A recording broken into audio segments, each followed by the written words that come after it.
ನಮಸ್ಕಾರ ವೀಕ್ಷಕರೇ, ಶ್ರೀಗರಿ ವಾರ್ತೆಗರಿಗೆ ಸ್ವಾಗತ. ದಿನಾಂಕ ಜುಲೈ 17, 2026ರಂದು ಮೈಸೂರು ವಿಶ್ವವಿಖ್ಯಾತ ದಸರಾ ಮಹೋತ್ಸವ ಪ್ರಮುಖ ಆಕರ್ಷಣೆಗಳಲ್ಲೊಂದಾದ ದಸರಾ ವಸ್ತು ಪ್ರದರ್ಶನ ಆವರಣದಲ್ಲಿ ಪ್ರವಾಸಿಗರು ಹಾಗೂ ಸ್ಥಳೀಯರ ಅನುಕೂಲತೆಗಾಗಿ ಈ ವರ್ಷ 4 ಕೋಟಿ ವೆಚ್ಚದಲ್ಲಿ ಫುಡ್ ಕೋರ್ಟ್ ನಿರ್ಮಾಣ ಮಾಡಲಾಗುವುದು ಎಂದು ಜಿಲ್ಲಾ ಉಸ್ತುವಾರಿ ಸಚಿವ ಡಾ. ಯತೀಂದ್ರ ಸಿದ್ದರಾಮಯ್ಯ ರವರು ತಿಳಿಸಿದರು. ವಸ್ತು ಪ್ರದರ್ಶನ ಪ್ರಾಧಿಕಾರದ ಕಚೇರಿ ಸಭಾಂಗಣದಲ್ಲಿ ದಸರಾ ವಸ್ತು ಪ್ರದರ್ಶನ ಆಯೋಜನೆ ಕುರಿತು ಪತ್ರಿಕಾಗೋಷ್ಠಿಯನ್ನುದ್ದೇಶಿಸಿ ಮಾತನಾಡಿದರು. ಈ ಸಂದರ್ಭದಲ್ಲಿ ಕರ್ನಾಟಕ ವಸ್ತು ಪ್ರದರ್ಶನ ಪ್ರಾಧಿಕಾರದ ಅಧ್ಯಕ್ಷ ಅಯೂಬ್ ಖಾನ್, ಕಾಂಗ್ರೆಸ್ ನಗರಾಧ್ಯಕ್ಷ ಆರ್ ಮೂರ್ತಿ, ಜಿಲ್ಲಾಧ್ಯಕ್ಷ ಡಾ.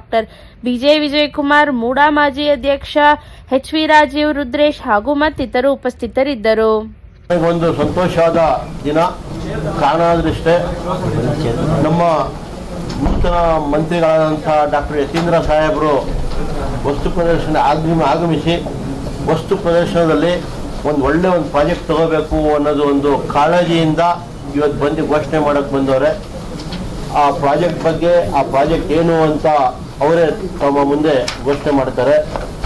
ಇವತ್ತು ತಾವೆಲ್ಲ ಬಂದಿದ್ದೀರಾ, ತಾವೆಲ್ಲ ನೋಡಿದ್ದೀರಾ. ಹಿಂದಿನ 2 ವರ್ಷದಿಂದ ವಸ್ತು ಪ್ರದರ್ಶನ ಎಲ್ಲರ ಬಾಯಿ ಮಾತಾಗಿತ್ತು. ಹಿಂದೆ 2 ವರ್ಷದಿಂದ 8 ಲಕ್ಷ ಮೀರಿ ಫುಟ್ಫಾಲು ನಮಗೆ ಹೆಚ್ಚು ಕಡಿಮೆ 18 ಲಕ್ಷ ದಾಟಿ ಹೋಗಿದೆ. ಮುಂದಿನ ದಿನಗಳಲ್ಲೂ ಈ ವರ್ಷವೂ ಯತೀಂದ್ರ ಸಾಹೇಬರ ನೇತೃತ್ವದಲ್ಲಿ ವಸ್ತು ಪ್ರದರ್ಶನ ಇನ್ನೂ ಚೆನ್ನಾಗಿ ನಡೆದಿ ನಾವು ವಸ್ತು ಪ್ರದರ್ಶನದಲ್ಲಿ ಸಾರ್ವಜನಿಕರು, ಪ್ರವಾಸಿಗರು ಬಹುತೇಕ 20 ಲಕ್ಷಕ್ಕಿಂತ ಹೆಚ್ಚಾಗಿ ದಾಟುವ ಸಂಭಾವನೆ ಇದೆ. ಆ ಕಾರಣದಿಂದ ಇನ್ನೂ ಒಳ್ಳೆ ಕೆಲಸ ಮಾಡಬೇಕು ಆವರಣದಲ್ಲಿ, ಇದರಲ್ಲಿ ಅಂತ ಹೇಳಿ ಒಂದು ಪ್ಲ್ಯಾನ್ ಮಾಡಿ ಇವರ ಆದೇಶದಂತೆ ನಾವು ಒಂದು ಕೆಲಸ ತಗೋತಾ ಇದ್ದೀವಿ. ಇದಕ್ಕೆ ಹಿಂದೆ ಮಾಡಿದಾಗ ಸರ್ಕಾರದ ಸಹಕಾರದಿಂದ ನಾವು ಒಂದು ಸಿದ್ದರಾಮಯ್ಯ ಅಂಗಳ ಅಂತ ಒಂದು ಮಾಡಿದ್ವಿ. ನಂತರ ಅಜಿಸ್ಟ್ರೇಟ್ ಮ್ಯೂಸಿಕಲ್ ಫೌಂಟೇನ್ ಅಂತ ಒಂದು ಮಾಡಿದ್ವಿ. ರಾಜೀವ್ ಗಾಂಧಿ ಡ್ರ್ಯಾಗನ್ ಪಾಂಡ್ ಅಂತ ಮಾಡಿದ್ವಿ. ಈ 3 ಪ್ರಾಜೆಕ್ಟು ಸಕ್ಸಸ್ ಆಗಿತ್ತು. ಈ ಸಕ್ಸಸ್ ಆದ ಕಾರಣದಿಂದ ಜನ ಸಮುದ್ರ ಥರ ಇದಕ್ಕೆ ಕಾರಣಕರ್ತರು ಮೊದಲನೇದು ಸರ್ಕಾರ, ಎರಡನೇದಾಗಿ ನಮ್ಮ ಹಿರಿಯ ನಾಯಕರಾದ ಸಿದ್ದರಾಮಯ್ಯ ಸಾಹೇಬರು ಅವರ ಸಹಾಯ ಸಹಕಾರದಿಂದ ಇಷ್ಟೆಲ್ಲ ಪ್ರಾಜೆಕ್ಟ್ ಮಾಡಿದ್ವಿ. ಮುಂದಿನ ದಿನಗಳಲ್ಲೂ ವಸ್ತು ಪ್ರದರ್ಶನ ಒಂದು ಕೇಂದ್ರ ಬಿಂದು ಆಗಿ ಕೇವಲ ದಸರಾದಲ್ಲೇ ಅಲ್ಲ, ಇಡೀ ವರ್ಷನೂ ಕೂಡ ಇದೇ ರೀತಿ ನಡೀತದೆ. ದಸರಾದಲ್ಲಿ ಯಾವಾಗಲೂ ಕೂಡ ಒಂದು ಮೇನ್ ಆಕರ್ಷಣೆ ಅಂತಂತಂದರೆ ನಮ್ಮ ವಸ್ತು ಪ್ರದರ್ಶನ ಕೂಡ ಅದು ಹೆಚ್ಚು ಪ್ರವಾಸಿಗರನ್ನ ಆಕರ್ಷಣೆ ಮಾಡುತ್ತೆ. ಹಾಗಾಗಿ ಬರೋ ಪ್ರವಾಸಿಗರಿಗೆ ಒಳ್ಳೆ ಅನುಭವ ಕೊಡಬೇಕು ಅಂತ ಹೇಳಿ ಅದಕ್ಕೆ ಅಂತ ಒಂದು ಪ್ರಾಧಿಕಾರ ಕೂಡ ನಾವು ರಚನೆ ಮಾಡಿದ್ವಿ. ಈ ಒಂದು ವಸ್ತು ಪ್ರದರ್ಶನ ಪ್ರಾಧಿಕಾರ ದಸರಾದಿಂದ ಪ್ರಾರಂಭ ಆಗಿ 90 ದಿವಸಗಳ ಕಾಲ ಕೂಡ ವಸ್ತು ಪ್ರದರ್ಶನ ನಡೆಸುತ್ತೆ. ಈ ವರ್ಷ ಕೂಡ 11/10/2026ರಿಂದ 8/1/2027 ಜನವರಿ 8ನೇ ತಾರೀಕು ತನಕ 90 ದಿವಸಗಳ ಕಾಲ ನಡೆಯುತ್ತೆ. ಬೇಡಿಕೆ ಬಂದರೆ ಇನ್ನೂ ಕೂಡ ಮುಂದುವರಿಸ್ತೇವೆ. 2023ರಲ್ಲಿ ನಮ್ಮ ಸರ್ಕಾರ ಬಂದಾಗ ವಸ್ತು ಪ್ರದರ್ಶನಕ್ಕೆ ಫುಟ್ಫಾಲ್ ಬಂದಂಥ ಜನರ ಸಂಖ್ಯೆ ಸುಮಾರು 8 ಲಕ್ಷ ಇತ್ತು. 2024ಕ್ಕೆ 9 ಲಕ್ಷ ಆಯಿತು. ಕಳೆದ ಬಾರಿ ಆಯುಬ್ ಅವರು ಅಧ್ಯಕ್ಷರಾಗಿ ಬಹಳ ಉತ್ತಮವಾಗಿ ಕೆಲಸ ನಿರ್ವಹಿಸಿ ಬೇಕಾದಷ್ಟು ಅನುದಾನ ತಂದು ಅದನ್ನು ಇನ್ನೂ ಕೂಡ ಅಭಿವೃದ್ಧಿ ಪಡಿಸಿದ ಮೇಲೆ ಸುಮಾರು 18 ಲಕ್ಷ ಜನ ದಾಟಿದ್ದಾರೆ ಕಳೆದ ಬಾರಿ ದಸರಾದಲ್ಲಿ. ಸೊ ಹಾಗಾಗಿ ಇದನ್ನು ಇನ್ನೂ ಹೆಚ್ಚು ಅಭಿವೃದ್ಧಿಗೊಳಿಸಬೇಕು ಅಂತೇಳಿ ಇಲ್ಲಿ ಒಂದು ಶಾಶ್ವತವಾದಂತಹ 6 ಮಳಿಗೆಗಳ ಒಂದು ಸಂಕೀರ್ಣ ಕೂಡ ಮಾಡಬೇಕು ಅಂತೇಳಿ ನಾವು ಅಂದ್ಕೊಂಡಿದ್ದೇವೆ. ಸೊ ಅದೇ ಈಗ ಉದ್ದೇಶಿತ ಒಂದು ಯೋಜನೆ ಆಯುಬ್ ಅವ್ರದ್ದು. ಸೊ ಅದರಿಂದ ಭಾಳ ಅನುಕೂಲ ಆಗುತ್ತೆ. ಶಾಶ್ವತವಾಗಿ ಒಂದು ಫುಡ್ ಕೋರ್ಟ್ ಇದ್ದರೆ ಜನ ಇಯರ್ ರೌಂಡ್ ಕೂಡ ಬರೋಕ್ಕಾಗುತ್ತೆ. ಯಾಕೆಂದರೆ ಎಲ್ಲೂ ಕೂಡ ಮೈಸೂರಿನಲ್ಲಿ ಒಂದು ವ್ಯವಸ್ಥಿತವಾದಂತಹ ಫುಡ್ ಸ್ಟ್ರೀಟ್ ಅಥವಾ ಫುಡ್ ಕೋರ್ಟ್ ಇಲ್ಲ. ಸೊ ಇದು ಮಾಡಿದ್ರೆ ಜನರಿಗೆ ಅನುಕೂಲ ಆಗುತ್ತೆ ಮತ್ತು ದಸರಾ ಟೈಮಲ್ಲೂ ಖಂಡಿತ ಅನುಕೂಲ ಆಗುತ್ತೆ. ಈಗಾಗಲೇ ಆಯುಬ್ ಅವರು ಹೇಳ್ತಿದ್ರು ದಸರಾ ಕಳೆದ ಬಾರಿ ಏನೇನು ಮಾಡಿದರು ಅಂತೇಳಿ. ಸಿದ್ದರಾಮಯ್ಯ ಪ್ರಾಂಗಣ ಅಂತ ಮಾಡಿ ಅಲ್ಲಿ ಶಾಶ್ವತವಾಗಿ ಮಳಿಗೆಗಳನ್ನೇ ಕಟ್ಟಿಸ್ಬಿಟ್ಟಿದ್ದಾರೆ. ಪ್ರತಿ ದಸರಾದಲ್ಲಿ ಹೊಸದಾಗಿ ನಾವು ಮಳಿಗೆಗಳನ್ನು ಎರೆಕ್ಟ್ ಮಾಡುವಂಥ ಅಗತ್ಯನೇ ಇರೋದಿಲ್ಲ, ಶಾಶ್ವತವಾಗಿ ಅದನ್ನು ಕಟ್ಟಿಸ್ಕೊಟ್ಬಿಟ್ಟಿದ್ದಾರೆ. ಮತ್ತು ಅದೇ ರೀತಿ ಅಜೀಜ್ ಸೈಡ್ ಸಂಗೀತ ಕಾರಂಜಿ ಅಂತ ಹೇಳಿ ಹೋದ ವರ್ಷ ಮಾಡಿದ್ರು, ಅದು ಕೂಡ ಬಹಳಷ್ಟು ಜನರ ಮೆಚ್ಚುಗೆಯನ್ನು ಪಡೀತು. ಮತ್ತು ರಾಜೀವ್ ಗಾಂಧಿ ಡ್ರ್ಯಾಗನ್ ಪಾಂಡ್ ಅಂತ ಹೇಳಿದ್ರು, ಅದು 1-1.5 ಗಂಟೆ ಕಾಲ ಮನೋರಂಜನೆ ಕಾರ್ಯಕ್ರಮ ಅದರೊಳಗಿರುತ್ತೆ. ಲೇಸರ್ ಶೋ ಮತ್ತು ಡ್ರ್ಯಾಗನ್ ಇಂದ ಫೈರ್ ಬರುವಂಥದ್ದು, ಹಾಡುಗಳು, ಬೋಟಿಂಗು, ಅದು ಅಂತ ಹೇಳಿ 1-1.5 ಕಡೆ ಮನೋರಂಜನೆ ಕಾರ್ಯಕ್ರಮ ಇರುತ್ತೆ. ಸೊ ಇಷ್ಟನ್ನೆಲ್ಲ ಮಾಡಿದ್ದಾರೆ. ಮತ್ತು ಇಲ್ಲೆಲ್ಲ ಮೊದಲೇ ದಸರಾ ಎಕ್ಸಿಬಿಷನ್ ಗ್ರೌಂಡಲ್ಲಿ ಮೂಲಭೂತ ಸೌಕರ್ಯಗಳಿರಲಿಲ್ಲ, ಅವ್ರು ಬಂದಮೇಲೆ ರಸ್ತೆ ಪೇಮೆಂಟ್ ಎಲ್ಲ ಮಾಡಿದ್ದಾರೆ. ಸೊ ನಿಧಾನವಾಗಿ ಇಲ್ಲೊಂದು ಒಳ್ಳೆ ಅಮ್ಯೂಸ್ಮೆಂಟ್ ಪಾರ್ಕ್ ಕೂಡ ಮಾಡಬೇಕು ಅನ್ನೋದು ಅವ್ರ ಉದ್ದೇಶ ಇದೆ. ಖಂಡಿತ ಸರ್ಕಾರದ ಬೆಂಬಲ ಕೊಟ್ಟರೆ ಅದನ್ನು ಕೂಡ ಮುಂದಿನ ದಿನಗಳಲ್ಲಿ ಆಯುಬ್ ಖಾನ್ ಅವ್ರು ಮಾಡಿಕೊಡ್ತಾರೆ. ಸೊ ಹಾಗಾಗಿ ಆಯುಬ್ ಅವರು ಒಳ್ಳೆ ಕೆಲಸ ಮಾಡಿದ್ದಾರೆ. ದಸರಾದಲ್ಲಿ ಹೆಚ್ಚು ಪ್ರವಾಸಿಗರು ವಸ್ತು ಪ್ರದರ್ಶನಕ್ಕೆ ಬರುವಂಗೆ ಮಾಡಿದ್ದಾರೆ. ಜನಸಂಖ್ಯೆ ಡಬಲ್ ಆಗಿದೆ ಹೋದ ವರ್ಷ. ಸೊ ಈ ವರ್ಷ ಕೂಡ ಫುಡ್ ಕೋರ್ಟ್ನ ಶಾಶ್ವತವಾಗಿ ಮಾಡಬೇಕು ಅಂತ ಹೊರಟಿದ್ದಾರೆ. ಸೊ ಅದು ಒಳ್ಳೆ ಯೋಜನೆ ಇದೆ. ಅದಕ್ಕೆ ನಮ್ಮ ಸಂಪೂರ್ಣ ಬೆಂಬಲ ಸಹಕಾರ ಇರುತ್ತೆ. ಇನ್ನೂ ಇದೇ ರೀತಿ ಒಳ್ಳೆ ಕೆಲಸಗಳನ್ನು ಮಾಡಲಿ ಆಯುಬೇಡು ಅಂತ ಹೇಳಿ ನಾನು ಅವ್ರಿಗೆ ಆಶಿಸ್ತೇನೆ.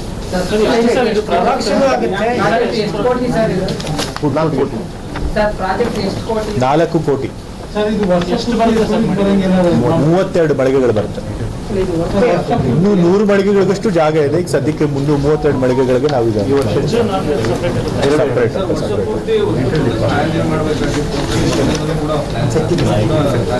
ಈಗಾಗಲೇ ಹೇಳಿದ್ಮೇಲೆ ಒಂದು ವರ್ಷ ಪೂರ್ತಿ ಒಂದು ಅಮ್ಯೂಸ್ಮೆಂಟ್ ಪಾರ್ಕ್ ಥರನೇ ಮಾಡಬೇಕು ಅಂತ ಒಂದು ಯೋಚನೆ ಇದೆ. ಸೊ ಅದಕ್ಕೆ ಇನ್ನೂ ಸ್ವಲ್ಪ ಅನುದಾನದ ಅದೆಲ್ಲ ಅಗತ್ಯ ಇದೆ. ಸೊ ಸರ್ಕಾರದ ಬೆಂಬಲ ಸಿಕ್ಕಿದ ತಕ್ಷಣ ಅದನ್ನು ಕೂಡ ಮಾಡ್ತಾರೆ. ಸಮ್ಮರ್ ಮೇಳನೂ ಕೂಡ ಮಾಡಿದ್ದೀವಿ 2 ವರ್ಷ ಸಮ್ಮರ್ ಮೇಳ. ದಸರಾ ಅಲ್ಲದೇನೂ ಕೂಡ ಬೇಸಿಗೆ ಸಮಯದಲ್ಲೂ ಕೂಡ ಅವರು ವಸ್ತು ಪ್ರದರ್ಶನ ಮಾಡಿದ್ದಾರೆ. 2 ತಿಂಗಳು ನೋಡಿದಾಗ ಸ್ವಲ್ಪ ಎಲ್ಲೂ ಶೆಲ್ಟರ್ ಇಲ್ಲ. ಸೊ ಅದನ್ನ ಜನ ಕೂತ್ಕೊಂಡು ತಿನ್ನೋದಕ್ಕೂ ಕೂಡ ಅವಕಾಶ ಮಾಡಿಕೊಡಿ. ಮಳೆಗಿಳೆ ಬಂದಾಗ ಒಂದು ಶೆಲ್ಟರ್ ಮಾಡಿ ಅಂತ ಹೇಳಿ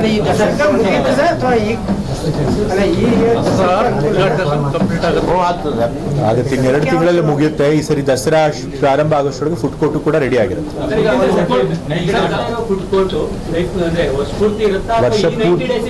ವರ್ಷ ಪೂರ್ತಿ ಇರಬೇಕು ಅಂತಲೇ ನಾನು ಶಾಶ್ವತವಾಗಿ ಆ ಫುಡ್ ಕೋರ್ಟ್ನ ಕಟ್ಟಿಸ್ತಾ ಇದ್ದಾರೆ. 90 ಡೇಸ್ ಇಯರ್ ರೌಂಡ್ ಇರುತ್ತೆ. ಬೇರೆ ಕಡೆ ಸರ್ಕಾರಿ ಕಾರ್ಯಕ್ರಮಗಳು ಬೇರೆ ಕಡೆ ನಡೀತಿದ್ದಾವೆ. ಅದನ್ನ ಎಕ್ಸಿಬಿಷನ್ ಗ್ರೌಂಡ್ ಅಲ್ಲೇ ಮಾಡಬೇಕು ಅಂತ ಅವಾಗಿಂದನೂ ಒಂದು ಬೇಡಿಕೆ ಇದೆ. ಅದು ಆಗ್ತಾನೆ ಇಲ್ಲ. ಹೌದು, ನಾವು ಕೂಡ ಸರ್ಕಾರದ ಗಮನಕ್ಕೆ ತಂದಿದ್ದೀವಿ. ಮೈಸೂರಿನಲ್ಲಿ ರಾಜಕೀಯ ರ್ಯಾಲಿಗಳಿರ್ಬೋದು ಅಥವಾ ಖಾಸಗಿ ಕಾರ್ಯಕ್ರಮಗಳಿರ್ಬೋದು, ಕನ್ಸರ್ಟ್ಗಳು ನಡೀತೆ ಬೇರೆ ಸಿಟಿಗಳ ಅಥವಾ ಕನ್ಸರ್ಟ್ಗಳು ನಡೆಸೋದಕ್ಕೆ ಅಥವಾ ಈ ರೀತಿ ವಸ್ತು ಪ್ರದರ್ಶನ ನಡೆಸೋದಕ್ಕೆ ಒಂದು ಡೆಡಿಕೇಟೆಡ್ ಸ್ಪೇಸ್ ಬೇಕಿದೆ. ಈಗ ಮಹಾರಾಜ ಗ್ರೌಂಡ್ಸಲ್ಲಿ ಒಂದಷ್ಟು ನಡೆಸ್ತಾರೆ ಮತ್ತು ಬೇರೆ ಜಾಗದಲ್ಲಿ ನಡೆಸ್ತಾರೆ. ಬಟ್ ಅದೆಲ್ಲ ಮಾಡಿದಾಗ ಏನಾಗುತ್ತೆ ಅಂತಂದರೆ ನಮಗೆ ಟ್ರಾಫಿಕ್ ಸಮಸ್ಯೆ ಜಾಸ್ತಿ ಆಗುತ್ತೆ. ಯಾಕೆಂದರೆ ಸಿಟಿ ಮಧ್ಯಭಾಗದಲ್ಲಿ ಗ್ರೌಂಡ್ಸ್ಗಳೆಲ್ಲ ಇರೋದು. ಸೊ ಹಾಗಾಗಿ ಸ್ವಲ್ಪ ಸಿಟಿಯಿಂದ ಹೊರಗಡೆ ಹೊರ ವಲಯದಲ್ಲಿ ಕಳೆದ ಬಾರಿ ನಾವು ಯುವ ದಸರಾ ಹೊರಗಡೆ ಮಾಡಿದ್ವಿ. ಈಗಲೂ ಕೂಡ ಯುವ ದಸರಾ ಹೊರಭಾಗದಲ್ಲೇ ಮಾಡ್ತಿದ್ವಿ. ಯಾಕೆಂದರೆ ಆ ಟೈಮಲ್ಲಿ ಬಹಳಷ್ಟು ಜನ ಬರ್ತಾರೆ ಅಂತ. ಸೊ ಹಾಗಾಗಿ ಈ ರ್ಯಾಲಿಗಳನ್ನೆಲ್ಲ ಮಾಡೋದಕ್ಕೆ ಒಂದು ಡೆಡಿಕೇಟೆಡ್ ಜಾಗ ಬೇಕು ಅಂತೇಳಿ ಸರ್ಕಾರಕ್ಕೆ ನಾವು ಕೇಳ್ತಾ ಇದ್ದೀವಿ.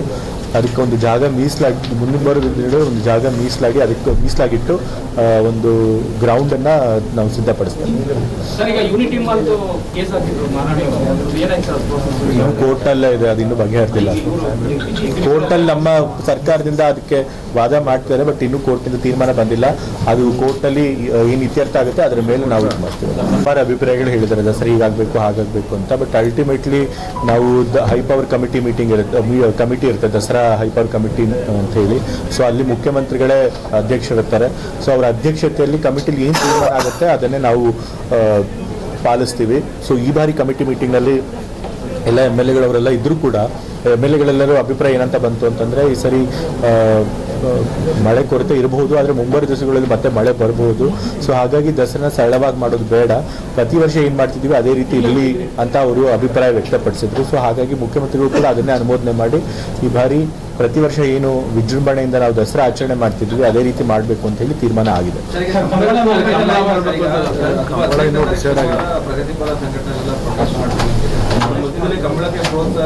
ಈಗ ಕಂಬಳದ ವಿಷಯನೂ ಕೂಡ ದಸರಾ ಹೈಪವರ್ ಕಮಿಟಿ ಮೀಟಿಂಗ್ನಲ್ಲಿ ಚರ್ಚೆ ಮಾಡಲಾಯಿತು. ಅಲ್ಲೂ ಕೂಡ ಮೆಜಾರಿಟಿ ಆಫ್ ಜನ ಕಂಬಳ ನಡೀಲಿ ಅಂತ ಹೇಳಿ ಅಭಿಪ್ರಾಯ ವ್ಯಕ್ತಪಡಿಸಿದ್ರು. ಯಾಕಂದರೆ ಕಂಬಳ ಕೂಡ ನಮ್ಮ ರಾಜ್ಯದ ಒಂದು ಸಾಂಸ್ಕೃತಿಕ ಕ್ರೀಡೆನೇ, ಕರಾವಳಿ ಭಾಗದ ಕ್ರೀಡೆ. ಸೊ ಅದು ಅಲ್ಲಿಗೆ ಮಾತ್ರ ಸೀಮಿತ ಆಗದೆ ಇಡೀ ರಾಜ್ಯದ ಎಲ್ಲ ಜನರು ಕೂಡ ಅದನ್ನು ನೋಡಿ ಅನುಭವಿಸ್ಬೇಕು.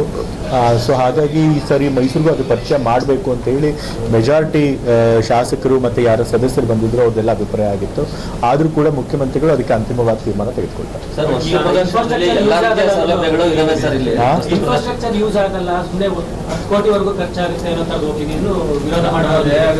ಇಲ್ಲ, ಈ ಸರಿ ದಸರಾದ ಏನಾದರೂ ಹೊಸದಾಗಿ ಮಾಡಬೇಕು ಅನ್ನೋ ಒಂದು ಆಲೋಚನೆ ಇರುತ್ತೆ. ಈ ಸರಿ ಕಂಬಳದಲ್ಲಿ ಮಾಡಿ ಜನರಿಗೆ ಒಂದು ವಿನೂತವಾದಂಥ ಅನುಭವ ಕೊಡಬೇಕು ಅಂತ ಹೇಳಿ ಎಲ್ಲರ ಅಭಿಪ್ರಾಯ ಇದೆ ದಸರಾ ಕಮಿಟಿನಲ್ಲಿ. ಸೊ ಹಾಗಾಗಿ ಆದರೆ ಅದಕ್ಕೆ ತೀರ್ಮಾನ CM ಅವರಿಗೆ ಬಿಟ್ಟಿದ್ದೀವಿ. ಬೆಂಗಳೂರು ಕೂಡ ಮಾಡಿದ್ವಿ, ಬೆಂಗಳೂರು ಕೂಡ ಬಹಳಷ್ಟು ಜನ ಬಂದು ವೀಕ್ಷಣೆ ಮಾಡಿದ್ರು, ಎಲ್ಲರೂ ಅಪ್ರಿಷಿಯೇಟ್ ಮಾಡಿದ್ರು, ಮೆಚ್ಚುಗೆ ವ್ಯಕ್ತಪಡಿಸಿದ್ರು. ಸೊ ಮೈಸೂರು ಆದರೆ ಜನ ಖಂಡಿತ ಮೆಚ್ಚುಗೆ ವ್ಯಕ್ತಪಡಿಸ್ತಾರೆ. ಅಲ್ಲ, ಪ್ರಾಧಿಕಾರನೇ ಈಗ ಅದಕ್ಕೆ ನಿಧಾನವಾಗಿ ಪರ್ಮನೆಂಟ್ ಸ್ಟ್ರಕ್ಚರ್ಗಳನ್ನ ಮಾಡ್ತಾ ಇದ್ದಾರೆ. ಈಗ ಮಳಿಗೆಗಳನ್ನ ಇವರೇ ಕಟ್ಟಿಸ್ಕೊಟ್ಟಿದ್ದಾರೆ, ಮ್ಯೂಸಿಕಲ್ ಫೌಂಟೇನ್ ಮಾಡಿದ್ದಾರೆ. ಸೊ ಹಾಗಾಗಿ ಈ ರೀತಿ ಪರ್ಮನೆಂಟ್ ಸ್ಟ್ರಕ್ಚರ್ಸ್ನ ಮಾಡಿ ಪ್ರಾಧಿಕಾರದಿಂದನೇ ಅದನ್ನು ನಿರ್ವಹಿಸ್ತಾರೆ ಮುಂದಿನ ದಿವಸದಲ್ಲಿ. ದಸರಾ ಇನ್ನೇನು ಬರ್ತಾ ಇದೆ, ರಸ್ತೆ ಕಾಮಗಾರಿಗಳು ಯಾವುದು ಪೂರ್ಣ ಆಗಿದೆ, ಔಟ್ ಸೈಡ್ ಅಂತೂ ತುಂಬಾ ಕಷ್ಟ ಇದೆ. ಯಾವ ಕಂಪ್ನಿ ಈಗ ಮೊನ್ನೆ ನಾನು ಈ ಇಂಜಿನಿಯರ್ಗಳನ್ನೆಲ್ಲ ಮೀಟಿಂಗ್ ತೆಗೆದುಕೊಂಡಿದ್ದೆ, ಬೇರೆ ಬೇರೆ ಇಲಾಖೆ ಇಂಜಿನಿಯರ್ಗಳ ಮೀಟಿಂಗಿಗೆ ದಸರಾ ಸಲುವಾಗಿ. ಸೊ ಆಗ ಹೇಳಿದ್ದೀನಿ, ದಸರಾ ಪ್ರಾರಂಭ ಆಗಿಂತ ಮುಂಚೆನೆ ಎಲ್ಲೆಲ್ಲಿ ರಸ್ತೆ ರಿಪೇರಿ ಆಗಬೇಕು ಅಥವಾ ಹೊಸ ರಸ್ತೆಗಳನ್ನು ಮಾಡಬೇಕಾಗಿದೆ ಅಷ್ಟನ್ನು ಮಾಡಿ ಮುಗಿಸ್ಬೇಕು ಅಂತ ಹೇಳಿ ನಾನು ಸೂಚನೆ ಕೊಟ್ಟಿದ್ದೇನೆ. ಪಾರದರ್ಶಕವಾಗಿ ಕೆಲಸ ಆಗ್ತಾ ಇಲ್ಲ ಅಂತಲೇ ಬಿಜೆಪಿ MLC ಗಂಭೀರವಾದ ಆರೋಪ ಮಾಡಿದ್ರು. ಯಾವಾಗಲೂ ಆ ರೀತಿ ಆರೋಪ ಮಾಡ್ತಿರ್ತಾರೆ. ಬಟ್ ಅವ್ರು ಟೀಕೆಲಿ ಏನಾದರೂ ನಿಜ ಇರೋದಕ್ಕೆ ಏನಾದರೂ ಆಧಾರ ಕೊಡಬೇಕು. ಒಮ್ಮೆ ಹೇಳಿದ್ರೆ ಹೇಗೆ? ಈಗ ಇಷ್ಟು ದಿವಸ ಅಧ್ಯಕ್ಷರು ಇರಲಿಲ್ಲ, ಯಾಕೆಂತಂದರೆ ಹಿಂದಿದ ಅಧ್ಯಕ್ಷರು ನನ್ನ PS ಆಗಿದ್ದರಿಂದ ಸ್ಥಾನ ತೆರವಾಗಿತ್ತು. ಸಾರಿ, ಹಿಂದಿದ್ದಂಥ ಮೂಡ ಆಯುಕ್ತರು ನನ್ನ PS ಆಗಿದ್ದರಿಂದ ಆಯುಕ್ತ ಸ್ಥಾನ ತೆರವಾಗಿತ್ತು. ನಾನು ಆಗಲೇ ಕೊಟ್ಟಿದ್ದೆ ಹೊಸ ಆಯುಕ್ತರನ್ನ ನೇಮಕ ಮಾಡೋದಕ್ಕೆ. ಬಟ್ ಅದರ ಸರ್ಕಾರದಲ್ಲಿ ಸ್ವಲ್ಪ ನಿಧಾನ ಆಯಿತು. DPRಗೆ ಹೋಗಿ ಮತ್ತು ಅವರು ಎಲೆಕ್ಷನ್ ಕಮಿಷನರ್ ಅವ್ರಿಗೆ ಪರ್ಮಿಷನ್ ಕೊಡಬೇಕಾಗಿತ್ತು, ಅವ್ರು ಬಿಡಲಿಲ್ಲ. ಸೊ ಕೊನೆಗಾಗಿ ಅವ್ರಿಗೆ ಹೆಚ್ಚುವರಿ ಪ್ರಭಾರ ಕೊಡಬೇಕಾಯಿತು. ಸೊ ಇದೆಲ್ಲ ಆಗಿದ್ರೆ ಸ್ವಲ್ಪ ತಡ ಆಯಿತು. ಈಗ ಆಯುಕ್ತರು ಕೂಡ ಬರ್ತಾರೆ. ಸೊ ಆಯುಕ್ತರು ಬಂದಮೇಲೆ ಕರೆಕ್ಟಾಗಿ ಏನು ಮೂಡಾದಿಂದ ಕೆಲಸಗಳಾಗಬೇಕು ಅದು ಪ್ರಾಮಾಣಿಕವಾಗಿ ಪಾರದರ್ಶಕತೆಯಿಂದ ಆಗುತ್ತೆ. ಅಧ್ಯಕ್ಷರನ್ನು ಮಾಡಬೇಕು. ತಂದೆಯವರು ಮತ್ತು ನಮ್ಮ MLAಗಳು ಮತ್ತು ಬೇರೆ ನಾಯಕರುಗಳು ಅವ್ರ ಜೊತೆಲ್ಲ ಚರ್ಚೆ ಮಾಡಿ ಆಗಬೇಕು. ಅದು ಕೂಡ ಆದಷ್ಟು ಬೇಗ ಆಗುತ್ತೆ ಕೊಡ್ತಾರೆ. ಅದನ್ನ ನೋಡಿಕೊಂಡು ಅನುದಾನ ಬೇಕು ಅಂತಂದ್ರೆ ಖಂಡಿತ ಅದನ್ನು ಕೊಡಿಸ್ಕೊಡೋದು ಪ್ರಯತ್ನ. ಅಧಿಕಾರದಿಂದ ಹೇಳಿದ್ಮೇಲೆ ಅವರು ಸೈಡ್ ಲೈನ್ ಆಗ್ತಾ ಇದ್ದಾರೆ ಅಂತೇಳಿ ಕೆಲವರು ಆರೋಪ ಮಾಡಿದ್ದಾರೆ. ಈಗ ಏನೇ ತೀರ್ಮಾನ ಕೂಡ ಸಿದ್ದರಾಮಯ್ಯ ಅವರನ್ನ ಒಟ್ಟಿಗೆ ಸ್ವಲ್ಪ ಅಭಿಪ್ರಾಯ ತೆಗೆದುಕೊಂಡು ಮುನ್ನಡೆಸಲಾಗ್ತಾ ಇದೆಯಾ ಅನ್ನೋ ಪ್ರಶ್ನೆ ಇದೆ. ಅದು ಕೆಲವರ ಅಭಿಪ್ರಾಯ ಅಷ್ಟೇ. ಇವಾಗ ಸಂಪುಟ ವಿಸ್ತರಣೆ ಆಗಬೇಕಾಗಿತ್ತು. ತಂದೆಯವ್ರು ಹೋಗಿದ್ರಲ್ಲ ಡೆಲ್ಲಿಗೆ, ಅವ್ರನ್ನ ಕರೆದೇ ಇದ್ರಲ್ಲ.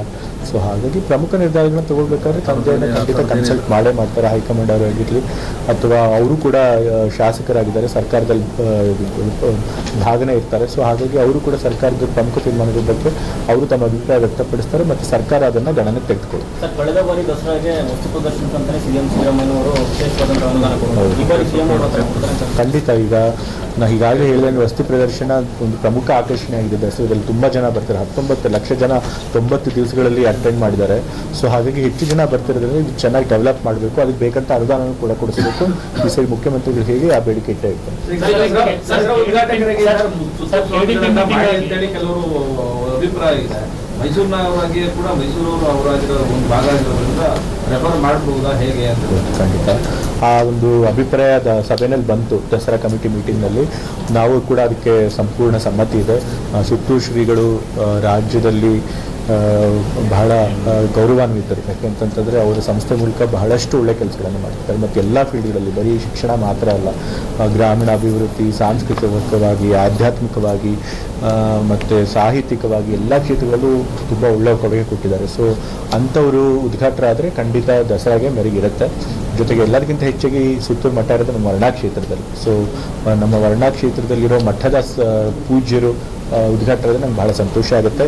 ಬಟ್ ಯಾವಾಗಲೂ ವಾಡಿಕೆಯಂತೆ ಈ ಉದ್ಘಾಟಕರನ್ನ ತೀರ್ಮಾನ ಮಾಡೋದು ಮುಖ್ಯಮಂತ್ರಿಗಳು. ಸಭೆಯಲ್ಲೂ ಕೂಡ ನಾವು ಮುಖ್ಯಮಂತ್ರಿಗಳಿಗೆ ಆ ಜವಾಬ್ದಾರಿಯನ್ನು ಕೊಟ್ಟಿದ್ದೇವೆ. ನಾವು ಅದ್ರ ಬಗ್ಗೆ ಮಾತಾಡ್ತೀವಿ. ಈ ಅಭಿಪ್ರಾಯ ಕೂಡ ಬಂದಿತ್ತು ದಸರಾ ಕಮಿಟಿ ಮೀಟಿಂಗ್. ಪ್ರತಿ ವರ್ಷ ಬರ್ತಿರುತ್ತೆ. ಈ ಬಾರಿ ಕೂಡ ತನ್ವೀರ್ ಸೇಠ್ ಅವರು ಅಭಿಪ್ರಾಯ ವ್ಯಕ್ತಪಡಿಸಿದ್ರು.